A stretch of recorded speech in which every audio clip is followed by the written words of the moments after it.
Now, I'm forever getting people panicking when they're going to cook a steak. They don't know how to cook a steak, they don't know what to do with it. So we're going to marinate this steak, which is something I don't normally do. I normally marinate a cheaper cut, but this is a marinated sirloin steak, which is obviously one of the better cuts of meat. It doesn't take much time to cook, and it's more tender than a cheaper cut. So what's so special, first of all, about this sirloin?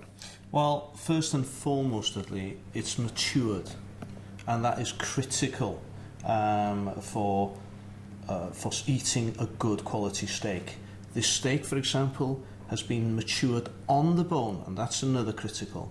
On the bone for 28 days. We then take it off the bone, and then we sell it on the 5th and sometimes even the 6th week. Now, in order for steak to last that long, you must have steak with plenty of fat cover on it.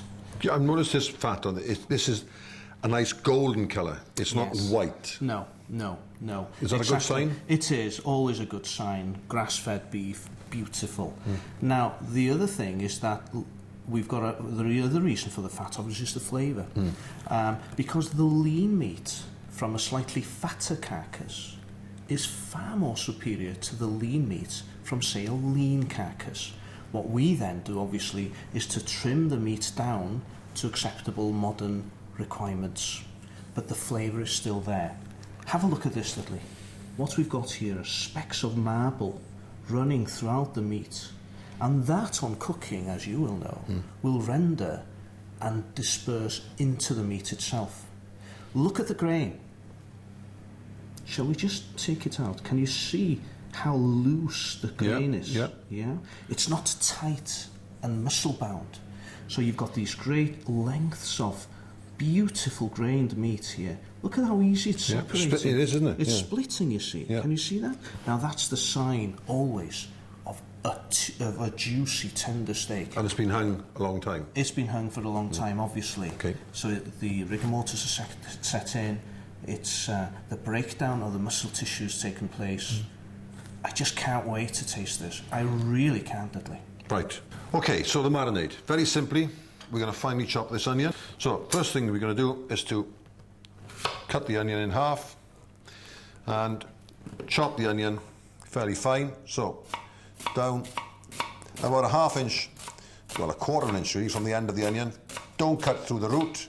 If you cut through the root, the onion will fall apart. Then I like to cut through once, maybe twice if you can. Okay, then use a large knife, and it's a rocking motion here. The knife cuts when it's moving. All right, you can cut through when you cut down, but it's much better when you do this. Turn it round, put the flat end down.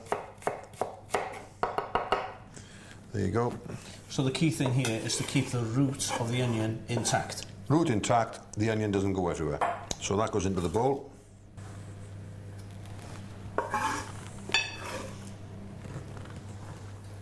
The garlic, very, very simple. On the board, knife goes down, quick tap, out comes the clove of garlic, and away goes the skin. Roughly chop, and into the marinade. So the garlic, of course, if you cut it very, very fine, you get a much stronger flavour. So if you want less garlic flavour, just cut it into quarters. It'll infuse in the marinade, but it won't be as strong as if you cut it very, very fine. It's a lovely addition. It is a great addition, yeah. So, there's the marinade. Now,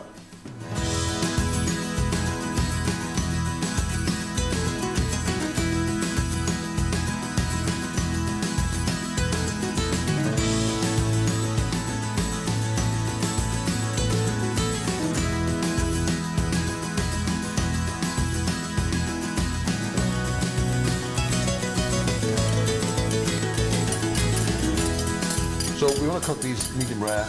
They're going to go on for about 2.5 minutes each side. Then we're going to rest them, and then we'll eat them. Steaks are on.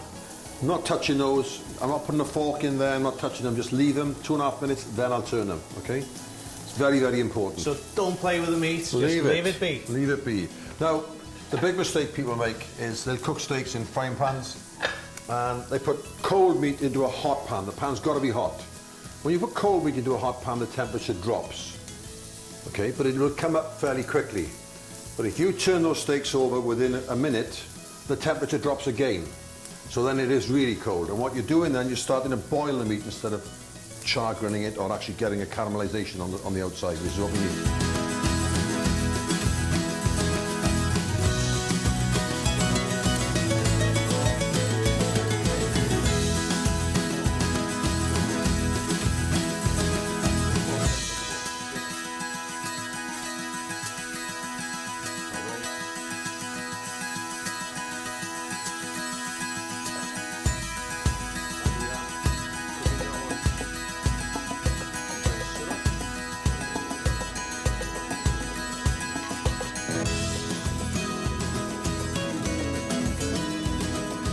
We use the noodles as a base, put some chopped roasted peppers into it, put some chilies into it, grated ginger, whatever you fancy.